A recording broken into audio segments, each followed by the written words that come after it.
Welcome to my YouTube channel. বন্ধুরা, তোমাদের জন্য আজকের ভিডিওতে আমি মিউচুয়াল ফান্ড এবং ইটিএফ এর পার্থক্য দেখাবো। ভারতীয় মার্কেটে কোন কোন ইটিএফ অ্যাভেলেবেল রয়েছে সেটা দেখানোর চেষ্টা করব। এছাড়াও ভারতীয় মার্কেট থেকে তোমরা ওয়ার্ল্ড মার্কেটের ইটিএফ কিভাবে কিনতে পারবে সেটাও কিন্তু আজকের ভিডিওতেই তোমাদেরকে দেখিয়ে দেব। বর্তমান মার্কেট সিনারিতে দাঁড়িয়ে আমরা ক্যাশ মার্কেটে কাজ করে যে কন্ডিশন তৈরি হয়েছে তার থেকে বরং চলো ইন্ডেক্সে খুঁজে দেখি ইন্ডেক্সের কন্ডিশন কি রয়েছে, ইন্ডেক্সের বেনিফিট কি রয়েছে সেই সম্বন্ধে আলোচনা করি। মিউচুয়াল ফান্ড, এখানে ফান্ড কথাটি রয়েছে, ঠিক সেমভাবে কিন্তু ইটিএফ অর্থাৎ এক্সচেঞ্জ ট্রেডেড ফান্ড এই কথাটিও রয়েছে। তো দুটোই কিন্তু ফান্ড, কেমন? তো সবার আগে আমরা দেখব যে অ্যাকচুয়ালি কত রকমের ইটিএফ হতে পারে। ইটিএফে যাওয়ার আগে আমরা দেখে নিই মার্কেটে এই মুহূর্তে ফেয়ার কি পরিমাণ রয়েছে। আর ফেয়ার জানার জন্য আমরা ইন্ডিয়া ভিক্সকে সার্চ করব। আমরা ইন্ডিয়া ভিক্সে যখন যাব তখন এখানে দেখতে পাচ্ছি ইন্ডিয়া ভিক্স কত দেখাচ্ছে 13.9, অর্থাৎ মার্কেট এত পরিমাণ নিচে আসা সত্ত্বেও ভিক্সে কিন্তু কোনো রকম পরিবর্তন নেই। যারা মার্কেটে এই মুহূর্তে পজিশন নিয়ে বসে আছে তারা কেউ নিজেদের পজিশন ছাড়ছে না, অর্থাৎ যারা ক্যাশ মার্কেটে এন্ট্রি নিয়েছে রিটেল ট্রেডাররা তারা তাদের পোর্টফোলিওকে খালি করছে না, যার ফলে ফিয়ার বলতে মার্কেটে কিছু নেই। ভিক্স সেই জন্য নিচেও উপরে উঠছে না, অর্থাৎ মার্কেটে যদি খুব ফেয়ার থাকতো ভিক্স এই মুহূর্তে মার্কেটের যা কন্ডিশন, নিফটি অলরেডি 15% ডাউন রয়েছে, তাতে ভিক্স কিন্তু পৌঁছে যাওয়া উচিত ছিল 20 to 22, কিন্তু তা হয়নি। অতএব আমরা ইটিএফে এইরকম অবস্থায় খুব আরামে নিজেদের পজিশনকে বিল্ড করতে পারবো। তো চলো ইটিএফ কিভাবে আমরা কি বুঝবো। সবার আগে আমি তোমাদেরকে একটা জিনিস দেখাচ্ছি। নাম্বার 1, একটা হচ্ছে ইন্ডেক্স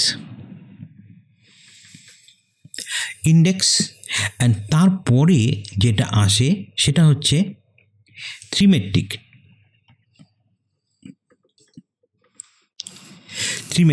বা কি না সেক্টর। অর্থাৎ একটা হচ্ছে ইন্ডেক্স অর্থাৎ ইটিএফ কি এটা হচ্ছে ইটিএফ যদি আমরা ধরে নিই, তো ইটিএফ কত রকম ভাবে এবং কিভাবে দেখতে পাই। ইটিএফ হচ্ছে ইন্ডেক্স মার্কেটে, এছাড়া রয়েছে সেক্টর ওয়াইজ এক একটা ইটিএফ হয়। এর সঙ্গে কি হয় না 3 নম্বর যে ইটিএফটিকে আমরা পাবো সেটা হচ্ছে ওয়ার্ল্ড মার্কেট।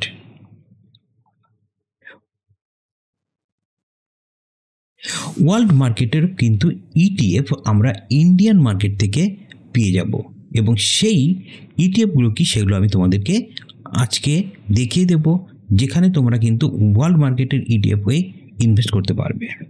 এছাড়াও রয়েছে কমোডিটির ইটিএফ।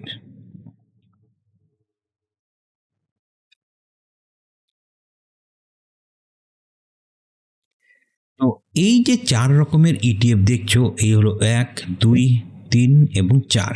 এই 4 রকমের যে ইটিএফ সেটা কিন্তু আমরা এখানে দেখতে পাচ্ছি। ইটিএফ, ঠিক আছে, ইটিএফ অর্থাৎ এক্সচেঞ্জ ট্রেডেড ফান্ড।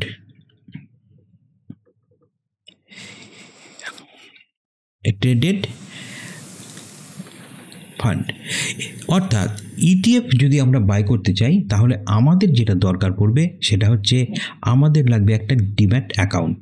কিন্তু যখন আমরা মিউচুয়াল ফান্ড কিনবো, অর্থাৎ মিউচুয়াল ফান্ডে কিনবো, সেক্ষেত্রে কিন্তু আমাদের কোনো ডিম্যাট অ্যাকাউন্টের প্রয়োজন নেই। মিউচুয়াল ফান্ড কিনতে গেলে আমরা কীভাবে কিনতে পারি না, আমরা কোনো ব্যাংকের থ্রুতে কিনতে পারি, আমরা কোনো নির্দিষ্ট ব্রোকারের সঙ্গে গিয়ে কিনতে পারি। মিউচুয়াল ফান্ড কেনার জন্য বিভিন্ন অফিস রয়েছে, সেখানে গিয়ে আমরা ব্রোকারের সাহায্যে কিনে নিতে পারবো। মিউচুয়াল ফান্ড আর ইটিএফের মধ্যে যেটা মেজর পার্থক্য রয়েছে সেটাকে বোঝার জন্য আমরা নিফটি 50-র একটা ইটিএফ নেব। কেমন? নিফটি 50। এই যে ইটিএফ, এর ইটিএফের নাম হচ্ছে নিফটি 20। নিফটি 20।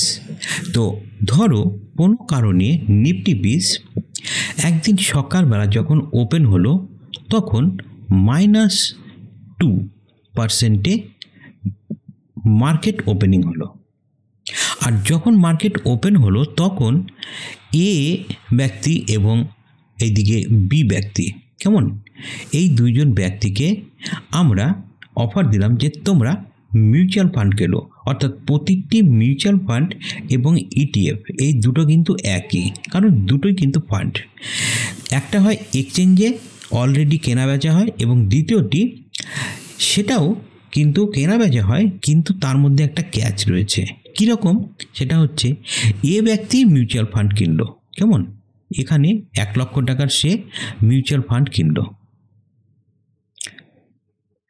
আর বি ব্যক্তি সেও এখানে 1 লক্ষ টাকার মিউচুয়াল ফান্ড কিনলো। মার্কেট 2% নিচে বন্ধ খুলেছিল এবং সেই জন্য প্রত্যেকেই একই সময়ে মার্কেটে ইনভেস্ট করলো। ধরো সকাল 10টার সময় মার্কেটে এও ইনভেস্ট করেছে, সকাল 10টার সময় এও ইনভেস্ট করেছে। কিন্তু যখন মার্কেট ক্লোজ হয় ঠিক তার আগ দিয়ে, অর্থাৎ 3টের মধ্যেই মার্কেট আবার ওপরের দিকে উঠে যায় এবং ওপরের দিকে উঠে গিয়ে মার্কেট যেখানে ওপেন হয়ে যতটা পার্সেন্টেজ ডাউন হয়েছিল সেখান থেকে উপরের দিকে চলে যায় এবং এই -2% লাস্টে দেখা যায় যে 0 হয়ে গেছে, অর্থাৎ মার্কেটে আর তখন কোনো নেগেটিভিটি নেই। তাহলে এ যদি কোনো প্রোডাক্ট 100 টাকায় কিনে থাকে, ওই মুহূর্তে তার দাম হয়ে গেছে হয়তো দেখা যাচ্ছে যে 110 টাকা। কিন্তু এই যে ব্যক্তি মিউচুয়াল ফান্ড কিনেছে তার কিন্তু 100 টাকায় কেনা পড়বে না, তার কেনা পড়বে কখন? তার কেনা পড়বে 110 টাকায়। এটা কেন করবে? তার কারণ হচ্ছে মিউচুয়াল ফান্ড আমরা কিনলে পরেও মিউচুয়াল ফান্ডের রেট ধার্য করা হবে, সেটা হচ্ছে মার্কেট যখন ক্লোজ হবে, অর্থাৎ ক্লোজিং প্রাইসে, অর্থাৎ 3:30 মার্কেট ক্লোজিং টাইম যে রেট থাকবে সেই রেটে মিউচুয়াল ফান্ডটির রেট ধার্য হবে। কিন্তু যিনি ইটিএফ কিনবেন তার কিন্তু তা নয়, তিনি যখন বাই অর্ডার লাগাবেন, যে রেটে লাগাবেন সেই রেটেই বাই হবে এবং তিনি যখন যে রেটে সেল করতে চাইবেন সেই রেটেই কিন্তু সেলও হয়ে যাবে।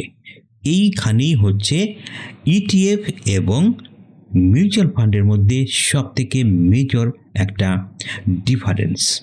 তো চলো এইবারে আমরা এই জায়গাটা যেহেতু বুঝে গেছি, সেই হেতু এইবারে আমরা চলে যাব কোন কোন নিফটি আমরা কিনতে পারবো, অর্থাৎ কোন কোন ইটিএফকে আমরা কিনতে পারবো। এর জন্য আমরা চলে যাচ্ছি, সবার প্রথমে আমরা কি চার্ট খুলবো, সেটা হচ্ছে নিফটি 50-র নিফটি 20-এর চার্ট। তো আমরা এখানে যদি নিফটি 20 লিখি, এই হলো নিফটি 20। তো আমরা সবার প্রথমে নিফটি 20-এ ক্লিক করব এবং নিফটি 20-এর চার্ট আমরা এখানে দেখতে পাচ্ছি। নিফটি 20-এর চার্ট এখানে চলে এসেছে, কিন্তু এই মুহূর্তে দাঁড়িয়ে কি নিফটি 20-এ ইনভেস্ট করা উচিত সেটা আমরা কিন্তু স্থির করব কিভাবে। তার জন্য তোমাদেরকে একটা কাজ করতে হবে, সেটা হচ্ছে একটা কমেন্ট করতে হবে, তোমাদেরকে জিজ্ঞেস করতে হবে তোমরা কোন কোন ইটিএফে ইনভেস্ট করতে চাও, কখন ইনভেস্ট করতে চাও এবং তার অ্যাকচুয়াল সঠিক টাইম কোনটা, কত টাকা ইনভেস্ট আমাদের করা উচিত, সব কিছু জানিয়ে একটা ডিটেলসের ভিডিও তোমাদের জন্য তৈরি করব। তবে অবশ্যই তোমরা কিন্তু তার জন্য কমেন্ট বক্সে জানাবে। ওকে, তো চলো এখন যেটা মেনলি বলার সেটা হচ্ছে এটা হলো নিফটি 50-র ইটিএফ। নিফটি 50 যে 50টি কোম্পানি আছে তার একটা সমষ্টি, অর্থাৎ কোনো নির্দিষ্ট স্টকে ইনভেস্ট না করে আমরা মূলত 50টি স্টকের ভিতরে একসঙ্গে ইনভেস্ট করছি। সেটাই জন্যই নিফটি 50 ইটিএফকে আমরা বাই করব। কেমন? এটা হলো নিফটি 50-র ইটিএফ। এবারে আমরা চলে যাব আরেকটি ইটিএফে, সেটা হচ্ছে ব্যাংক বিজ। ব্যাংক বিজের এটা হচ্ছে চার্ট। এখানেও কিন্তু ব্যাংক বিজে তোমরা দেখতে পাচ্ছ যে ব্যাংক বিজ এই মুহূর্তে কিন্তু বেশ ভালো একটা পজিশনে দাঁড়িয়ে রয়েছে, কারণ ব্যাংক বিজ হাজার হলেও নিফটি বিজের মতন অতটা কিন্তু ডাউনফল আসেনি। কিন্তু ডাউনফল এলেই কি আমাদের কেনা উচিত, না আরও কিছু প্যারামিটার এক্ষেত্রে আমাদের অবশ্যই ফলো করা উচিত, সেটা কিন্তু আমাদের জানতে হবে। এবারে আমরা আসছি সেক্টর ইন্ডেক্সে। সেক্টর ইন্ডেক্স কি এবং সেক্টর ইন্ডেক্সে মধ্যে কি কি পড়ে? সেক্টর ইন্ডেক্স বলতে ধরো আইটি সেক্টর, ফার্মা সেক্টর, এরকম বিভিন্ন সেক্টর রয়েছে। যত রকম সেক্টরের মিউচুয়াল ফান্ড রয়েছে ঠিক তত রকম সেক্টরই কিন্তু ইটিএফে রয়েছে। যদি তোমার মনে হয় যে কোনো একটা সেক্টরকে এই মুহূর্তে আমরা 2, 3, 4, 5% ডাউনে পাচ্ছি, তাহলে তোমরা সেই সেক্টরের নির্দিষ্ট কোনো সেই স্টককে বাই না করে তোমরা অবশ্যই ইটিএফে কিন্তু ইনভেস্ট করতে পারো। তাতে আমাদের রিস্কটা কিন্তু অনেকটা ডাইভার্সিফাই হয়ে যায়, কারণ সেই ইটিএফের ভিতরে একটি নয় দুটি নয় অনেকগুলি কোম্পানি একসঙ্গে কাজ করছে। অর্থাৎ সেই সেক্টরে 2-4টি স্টক যদি নিচের দিকে যায় তো বাকি 10টি স্টক ওপরের দিকেও যাবে, যার ফলে ইন্ডেক্স অবশ্যই ওপরের দিকে যাবে। আর সেই জন্য অবশ্যই আমাদের ইটিএফে এইভাবে সেক্টরকে চুজ করে বাই করা যেতেই পারে। তো চলো সেক্টরটা কি তোমাদেরকে দেখাই। এখানে দেখো আমরা আইটিবির এর সেক্টর খুলছি। এই হলো আইটিবিস। আইটিবিসের এই মুহূর্তে দাম কত চলছে? 40 টাকা। আইটিবিস উপরে ছিল কত টাকায়? 49 টাকায় উঠেছিল, এই মুহূর্তে 40 টাকায় নেমে গেছে। নিফটি ফার্মা এই মুহূর্তে 20 টাকা চলছে। নিফটি ফার্মা ওপরে 22 টাকা 23 পয়সা ছিল, যেখান থেকে নিফটি ফার্মা কিন্তু অলরেডি নিচ দিকে আসছে। আমরা একটু নিফটি ফার্মার ক্যালকুলেশনটা দেখব। নিফটি ফার্মা যদি 200 মুভিং অ্যাভারেজে আসে, অর্থাৎ এই পজিশনে চলে আসে, তার মানে যদি দাম মোটামুটি 20 টাকার নিচে চলে আসে, তাহলে নিফটি ফার্মাও কিন্তু বেশ ভালো একটা পজিশন পাওয়ার সম্ভাবনা কিন্তু রয়েছে। এরপরে আমরা যেটা দেখব সেটা হচ্ছে ওয়ার্ল্ড মার্কেট। তো ওয়ার্ল্ড মার্কেটকে আমরা কিভাবে ইটিএফ বাই করব? ওয়ার্ল্ড মার্কেটের ইটিএফ বলতে আমরা বুঝি হচ্ছে হ্যাংসেং বিজ। এই দেখো হ্যাংসেং বিজ। হ্যাংসেং বিজের এই মুহূর্তে যেটা দাম সেটা হচ্ছে 421 টাকা। হ্যাংসেং বিজ অর্থাৎ চাইনিজ মার্কেট কিন্তু কন্টিনিউয়াসলি ভালো প্রফিট করছে। হ্যাংসেং বিজে যদি কেউ মার্কেটে 311 টাকার এইরকম একটা জায়গায় যদি কেউ ইনভেস্ট করে থাকে, তাহলে তার এই মুহূর্তে চলছে 444 টাকা। ন্যাসডাক ইটিএফ। ন্যাসডাক ইটিএফের এই মুহূর্তে দাম চলছে 183 টাকা 93 পয়সা। এছাড়াও রয়েছে কমোডিটি মার্কেটের মধ্যে যে সমস্ত পরে সেগুলো হচ্ছে ধরো গোল্ড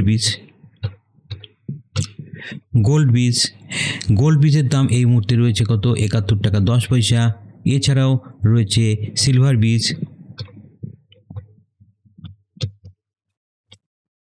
সিলভার বীজের দাম এই মুহূর্তে কত চলছে? 90 টাকা 46 পয়সা সিলভার বীজ। আজকে আমরা শিখলাম কি না ইটিএফ হচ্ছে একটা ইন্ডেক্স অর্থাৎ এক্সচেঞ্জ ট্রেডেড ফান্ড। এছাড়াও রয়েছে সিমেট্রিক ইটিএফ, যেখানে সেক্টর ওয়াইজ আমরা বিভিন্ন ইটিএফকে পেয়ে থাকি। এছাড়াও রয়েছে ওয়ার্ল্ড মার্কেটের ইটিএফ এবং কমোডিটি ইটিএফ। আমরা ইটিএফের মধ্যে যেগুলোতে মূলত কাজ করতে পারি সেগুলো হচ্ছে নিফটি বীজ, নিফটি ব্যাংক বীজ, নিফটি জুনিয়র বীজ, এসবিআইয়ের একটা ইটিএফ রয়েছে। এছাড়াও নিফটিতে রয়েছে সিলভার এবং গোল্ড, এগুলো হচ্ছে কমোডিটির মধ্যে পড়ে। এছাড়াও ওয়ার্ল্ড মার্কেট বলতে হ্যাংসেং বিজ, ন্যাসড্যাক, এছাড়াও মাফাং বলে একটি ইটিএফ রয়েছে, যেখানে আমরা ওয়ার্ল্ড মার্কেটে ইনভেস্ট করতে পারবো এই ইটিএফের মাধ্যমে। আশা করি এই সমস্ত বিষয়গুলি জানার পর তোমাদের অবশ্যই ভালো লাগবে, কারণ মার্কেটের যা কন্ডিশন তাতে ETF is the best option for trading in now. তো ওকে বন্ধুরা, আজ এ পর্যন্তই। দেখা হবে তোমাদের সঙ্গে নতুন ভিডিওতে। অবশ্যই ভালো থেকো, সুস্থ থাকো এবং চুটিয়ে ট্রেডিং করো। যদিও মার্কেটকে কিন্তু অবশ্যই ভালো করে বুঝে শুনে তারপরে করতে হবে। দেখা হচ্ছে তোমাদের সঙ্গে অবশ্যই পরের ভিডিওতে।